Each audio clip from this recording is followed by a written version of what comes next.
سلام، این ویدیو دیگه از دوره آموزش رویای سئو و یک جلسه جدید از دوره آموزش رپورتاج آگهی هم هستش. من علی هستم و بریم سراغ ویدیو. خیلی خب، تو این جلسه می‌خوایم راجع به خطرات و محدودیت‌هایی که انتشار رپورتاج آگهی میتونه برای کسب و کار شما داخل گوگل ایجاد بکنه صحبت بکنیم.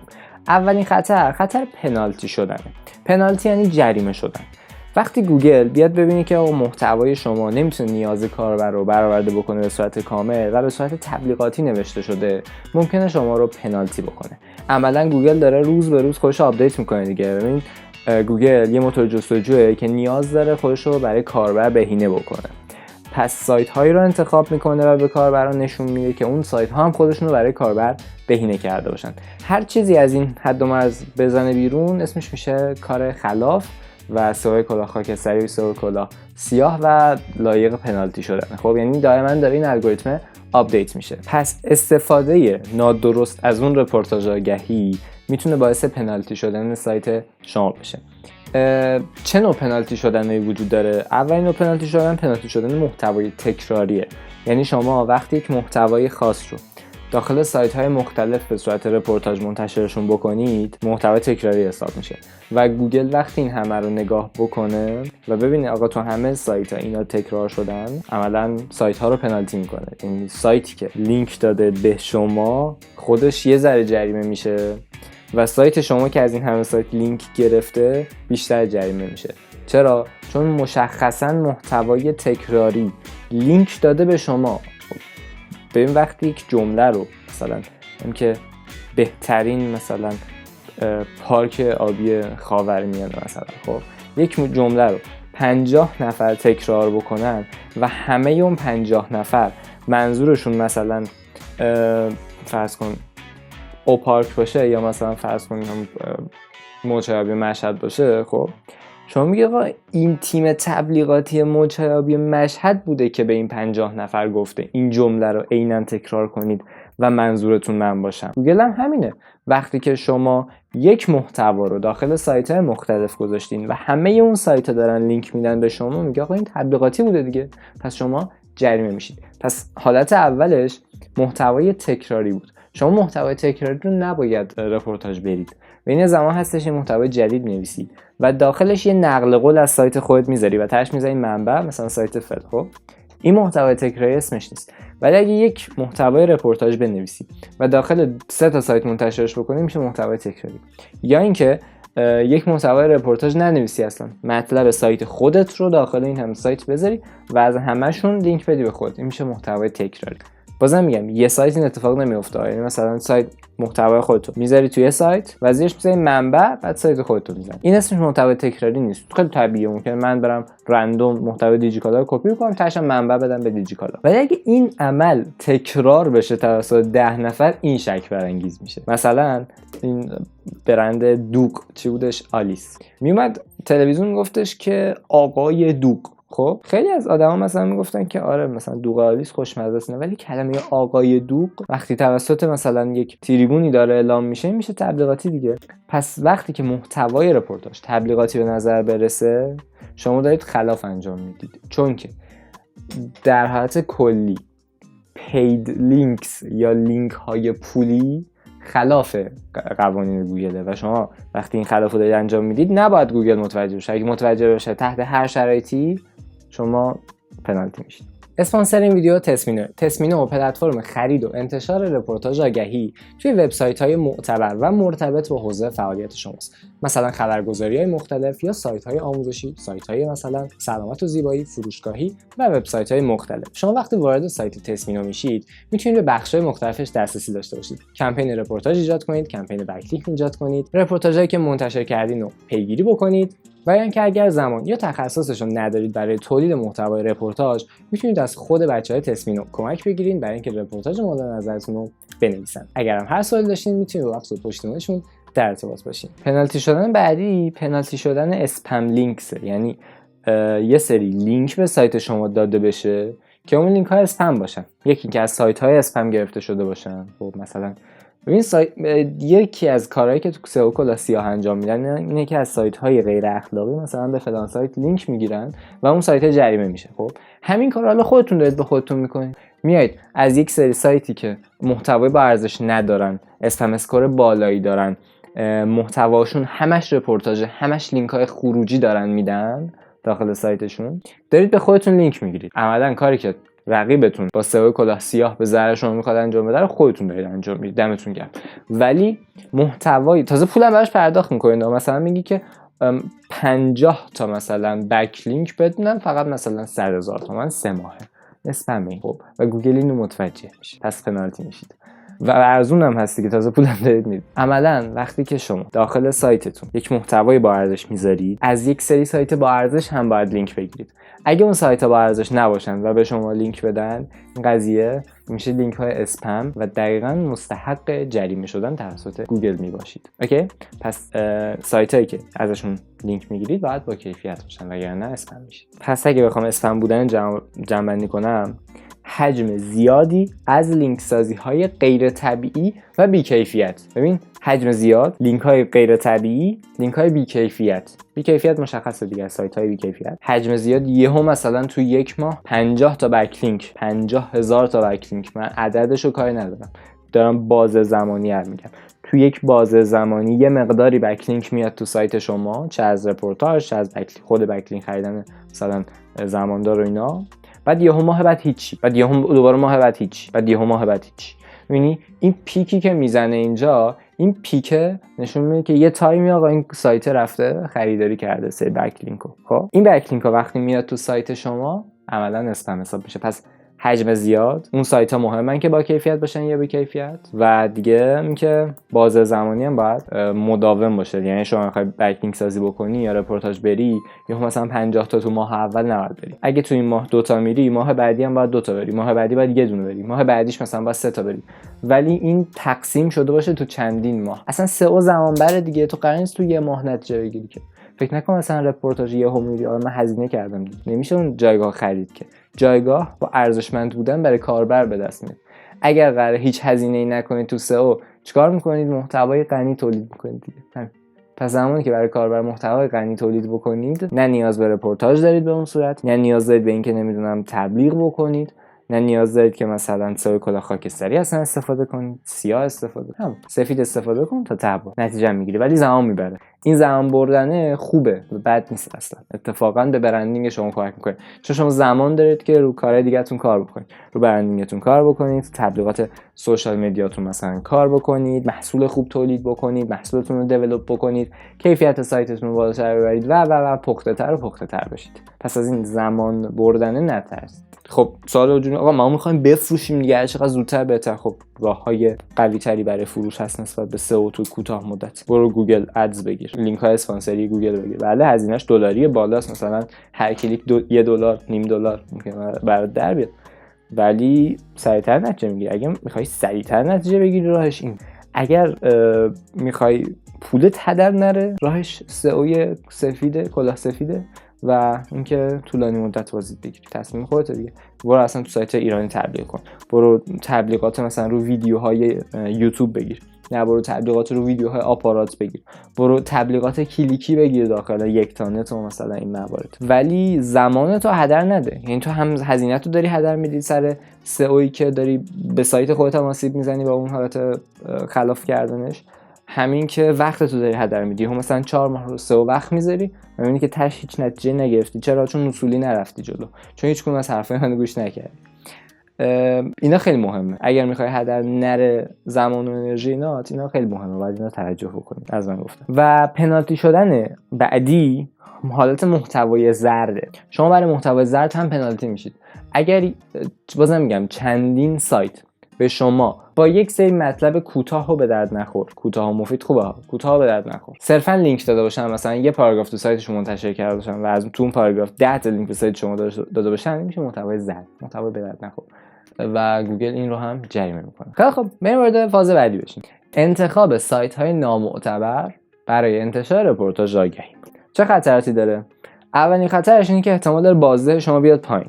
مثلا تبلیغ رفتن تو سایت زومیت، یعنی رپورتاج رفتن تو سایت زومیت، با مثلا رپورتاج رفتن تو سایت حالا مثلا یه سایتی که تازه داره فعالیت میکنه خیلی فرق میکنه. تو سایت زومیت بازده بالاتره و این سایتی که تازه فعالیت شروع کرده بازده پایین‌تره. تفاوت قیمت، بله تفاوت قیمت هم داره، ولی اگر بخوایم تو یک رنج قیمتی مقایسه بکنیم، مثلا در نظر بگیریم انتشار رپورتاژ 500,000 تومان به فرض باشه، باز هم همه وبسایت ها برابر نیستند. یک سری وبسایت ها برند هستن، اسم در کردن. یک سری وبسایت ها میری داخلشون میبینی که خودش هم یه تولید محتوای خوب داره و در کنارش رپورتاژ هم منتشر میکنه. یه سری سایت های دیگه اتوریتی بالایی دارن، اعتبار بالایی دارن، ولی تو سایتشون فقط رپورتاژ داره منتشر میشه. یعنی اصلا سایت ساختن که رپورتاژ منتشر کنن. این اصلا خوب نیست. این باعث نمیشه که اونقدری که شما نیاز به بازده دارین اون رپورتاژ به شما بازده بده. پس سایتی رو انتخاب بکنین ترجیحاً که بازده بالاتری به شما بده. توی ویدیوی راهنمای انتخاب سایت برای انتشار رپورتاژ کامل موارد رو صحبت کردیم و میتونید اون رو تماشا بکنید. ولی دو تا مورد دیگه این خطر انتشار تو سایت نامعتبر اینه که سایت شما رو اعتبارش ممکنه از دفعه کمتر هم بکنه. مثلا مخاطبی که میاد تو سایت شما میگه این سایت به این بزرگی همچین سایت مثلا چه تبلیغ رفته یا مثلا رپورتاژ رفته فلان، یا اینکه ممکنه اسپم اسکور اون سایت به شما منتقل بشه و خطر پنالتی شدن رو بیشتر بکنه. پس سایتی که دارید انتخاب میکنید خیلی مهمه که برید روند رشدش رو بررسی بکنید، محتوایی که توش منتشر میشه رو بررسی بکنید، موضوعش به موضوع شما بخونه، رپورتاژ زیادی منتشر نکنه، لینک‌های خروجیش زیاد نباشن، خیلی لینک نده. و خیلی کلی بخوام بگم همه فرآیندی که توی ویدیو راهنمای انتخاب رسانه برای انتشار رپورتاژ آگهی صحبت کردیم همش باید رعایت بشه. یه سری موارد هم چالشن، مثلا اینکه چجوری اصلا بیایم ببینیم این وبسایت در ما بازده داشته یا نه، که توی ویدیوی پیگیری رپورتاژ و اینا بعداً راجعش صحبت می‌کنیم که اصلا چجوری نتایجش رو ارزیابی بکنیم. این موارد راجع به این قضیه صحبت می‌کنیم. ولی در کل بدونید که پیگیریش کار خیلی راحتی نیست که مثلا بگید آقا نه پس اسپم به منتقل شد یا نه مثلا فلان. صرفاً چیز شهودیه. همه کارهایی که من گفتم اگر انجام بدید خودتون به درک میرسید که اون سایت به درد سایت من میخوره یا نه، و این با تجربه حاصل میشه. زیادم به خودتون سخت نگیرید. یکی دو تا سایت اشتباه رپورتاژ رفتن هیچ مشکلی برای سایت شما ایجاد نمیکنه، ولی وقتی حرف از تعداد خیلی زیاد میشه، مثلا 100 تا سایت 50 تا سایت به شما مثلا لینک میدن، این مهمه، این تاثیرگذاره رو سایت شما. و این واضح زمانی مهمتره، یهو تو یه ماه یه پیک داشته باشیم یا نه کم کم کم کم کم کم. اگر قرار تست بکنید، تجربه بکنید که طبیعی هم هستش و نیاز هم هستش که اصلا تست رو تجربه بکنید، باید تو طولانی مدت این کار انجام بدید که به سایتتون هم آسیبی نرسه و شما هم به یک فرمول درجه 1 دست پیدا کنید در رپورتاژ. خیلی خب، برسیم به بخش بعدی. چجوری از این خطرات جلوگیری بکنیم؟ یعنی چیکار کنیم که این خطرات شامل حال ما نشه؟ یک، اینکه برای انتشارش توی رسانه اون رسانه رو ارزیابی کنید. یعنی همه کارهایی که تو اون ویدیویی که گفتم چجوری رسانه انتخاب بکنیم انجام بدیم. این خیلی مهمه، اولین قدم. مورد بعدی تولید محتوای منحصر به فرد و مفید برای کاربره. این محتوایی که داری تولید می‌کنی برای کاربر خیلی مهمه که جواب سوالشو بده. اگه داری خبر منتشر می‌کنی، خبری باشه. اگه داری آمار منتشر می‌کنی، آمار باشه. اگه نمیدونم آموزش داری میدی، واقعی باشه و کاربر وقتی میخونتش اصلا متوجه نشه که این رپورتاژه. خیلی مهمه. پس محتوای شما باید با کیفیت، مفید و منحصر به فرد باشه. موضوع بعدی تنوع توی بکلینکه. شما بکلینک هایی که از رپورتاژاتون دارید دریافت میکنید، یا فرق نمیکنه بکلینک هایی مثلا زماندار از سایت های مختلف دارید دریافت میکنید، مثلا تو سایت باراشون دیدید کلی لینک به شما میدن، از اون دارید دریافت میکنید، باید تنوع داشته باشه. اول اینکه همش از یه سایت نباشه، همش توی بازه زمانی نباشه، همش یه لینک خاص نباشه، مثلا آموزش سئو، نه، متنوع باشه. مثلا سئو کلاه سفید چیست؟ آموزش سئو. نمیدونم یک لینک دیگه مثلا باشه آموزش ساخت بکلینک در مثلا رپورتاژ آگهی. یه دونه لینک دیگه‌اش این باشه که نمیدونم آموزش سئو کلاه سفید. یه لینک دیگه‌اش مثلا این باشه که تحقیق کلمات کلیدی. میخوام بگم رو یه موضوع، مثلا کسی که داره رو خرید کفش صحبت میکنه، یه بکلینکش مثلا خرید کفش باشه، خرید کفش آدیداس، خرید کفش ورزشی، راهنمای انتخاب کفش، چگونه کفش مناسب انتخاب کنیم، برای خرید اینترنتی مثلا چگونه باید سایز رو متوجه بشیم، همچین کیورد دیگه. حالا کیوردش الان دقیقاً نمیدونم چی سرچ میشه توسط کاربر، بعد کیورد سرچش انجام بدید ببینید که اونی که کاربر سرچش میکنه رو لینک سازی بکنید. یه دیگه‌اش مثلا راهنمای انتخاب رنگ برای کفش، مثلا استایل کردن کفش مثلا میخوام بگم که یک تنوع داشته باشه. اصطلاحاً پروفایل بکلینک قوی باید داشته باشی. پروفایل بکلینک توی ویدیو جداگانه راجع بهش صحبت می‌کنیم که احتمالاً لینکش هم اینجا براتون میذارم، ولی تشکیل شده از لینک‌های متنوع از سایت‌های مختلف، انکر تکست‌های متنوع متفاوت باشه با هم دیگه، همش یکی نباشه، تو بازه زمانی متفاوت، از انواع مختلف سایت‌های متفاوت به صفحات متفاوت لینک داده شده باشه. اینا همه تشکیل دهنده اون پروفایل بکلینکه. پروفایل بکلینک شما باید متنوع باشه و نباید همش یکسان باشه، نباید روی یه چیز برید جلو. مورد بعدی برای جلوگیری از اتفاق افتادن این خطاها اینه که از ابزارهای سئو استفاده کنیم که دائما پیگیری کنیم، ببینیم آقا چقدر مثلا تفاوت رتبه داشتیم، چقدر مثلا تأثیر گذاشته رو سایت ما و اینو برای بعدی‌ها اصلاحش بکنیم. خب بخش بعدی 3 از محدودیتایی که رپورتاژ آگهی ممکنه برای شما ایجاد بکنه. اولیش اشباع شدن بازاره، یعنی وقتی که شما می‌خواید رپورتاژ آگهی برید، خیلی وقت می‌بینید بازار اشباع شده. مثلا اگه من بخوام رو کلمه سئو رپورتاژ آگهی برم، خیلی هستن که رو اون کلمه رپورتاژ آگهی رفتن، خیلی هستن که رو اون کلمه رتبه دارن و داخل بعضی از سایت‌هایی که قبلا مثلا به سئو لینک داده شده، من اگر بیام و به سئو لینک بدم، به نظرتون چه اتفاقی میفته؟ یک سایت اومده روی یک کلمه کلیدی به 2 تا سایت لینک داده. یه بار اومدم مثلا من اینجا گفتم که حالا مثلا این کافه خیلی خفنه، بعد گفتم نه اون یکی کافه خیلی خفنه، بعد دوباره نه اون یکی خفنه. خب شما به کدوم که از حرفای من اعتماد میکنید؟ به اونی که اعتبار بیشتری داشته باشه دیگه، یعنی 10 نفر دیگه هم اونو معرفی کرده باشن. پس وقتی من روی سایتی که قبلا روی کلمه سئو رپورتاژ رفته بیام رپورتاژ برم، انقدری که باید بر من تاثیر نمیذاره. پس باید جاهایی رو انتخاب بکنم که اشباع نباشه و قبلا کسی رو اون سایت با کلمه سئو رپورتاژ نرفته باشه. بازم توی ویدیویی که چجوری باید سایت رو انتخاب بکنید کامل توضیحش دادم این قضیه رو و بعد اصطلاحاً سایت ها رو انتخاب بکنید که خلأ محتوایی دارن رو اون حوزه و رپورتاژ گپ اصطلاحاً هستن. مورد بعدی هزینه‌های بالا. خب این محدودیت دیگه، مثلا کسب و کار کوچیک نمیتونه توی سایت خیلی خفن رپورتاژ بره همون اول، چون اصلا براش نمیصرفه، به دردش نمیخوره اصلا. اینم بگم بهتون، یعنی همش محدودیتی نیست، ولی هزینه رپورتاژ بالا، همون قدری که هزینه تبلیغات بالا، ولی این اهمیت نداره، این محدودیت حساب نمیشه. چرا؟ چون اگر کسب و کارشون کوچیکه، تا زمانی که سئو داخلیتون، کل سایتتون، هر چیزی که دست شماست کامل انجام نشده باشه، اصلا زمان رپورتاژ رفتن نیست. و اگر شما همون اول بیاد رپورتاژ برید، به دردتون نمیخوره و عملاً تاثیر نمیذاره رو شما. چرا؟ چون که سایت شما اصلا توسط گوگل شناسایی نشده. اول گوگل شما رو به یک سایتی که محتوای خوب تولید میکنه باید بشناسه و بعداً سایت های دیگه بیان به شما ارجاع بدن. مثالش تو همون کافه میزنم. اگر یه کافه اینجا باشه و خاک گرفته باشه و حتی منوی درست حسابی نداشته باشه، حتی مثلا دکور درست حسابی نداشته باشه، میز صندلی قشنگی نداشته باشه، اون پیشخوان قشنگی نداشته باشه، 50 نفرم بیان بگم آقا این کافه خیلی خوبه، خیلی کم میرن سراغش، خیلی کم بهش اعتماد میکنن. پس اول شما باید یک کافه قشنگ بسازی، یه دکور قشنگ بسازی، یه لوکیشن خوب بسازی، یک بارتندر خوب اونجا مثلا بذاری، تو باید سایت خودتو خفن بکنی، هر کاری میتونی از دست در میاد انجام بدی، حالا رپورتاژ بگیری. پس به هر حال بحث هزینه هستش، ولی اینو بدون که خیلی برات محدودیت نیست. تو زمانی قرار رپورتاژ بری که میبینی آقا این برات ارزشمند شده، این سایت داره میره بالا، الان همه کارشو کرده، زورشو زده، رسیده به اینجا، حالا من بعد یه ذره هولش بدم که این نمودارش بره بالاتر. محدودیت بعدی از بین رفتن ارتباط مخاطبای سایت شما. اگر ببینن محتوای رپورتاژ رفته شما بی‌کیفیت بوده، بهتون اعتماد نمیکنن. مخاطبا دوست دارن جواب سوالشون رو بگیرن، عملا عاشق چشم و ابروی شما نیستن خیلی وقتا. پس اگر شما نیازشون رو برطرف نکنید، شما به دردشون نمیخورید. خیلی طبیعیه. من اگر بیام داخل این ویدیو نیاز شما رو برطرف نکنم، ویدیو رو میبندید و خارج میشید. پس من باید نیاز شما رو برطرف بکنم. اینجوری نیست که بگم آقا نه اگه نمیخواد من باید برای خودم بخوام. بابا مگه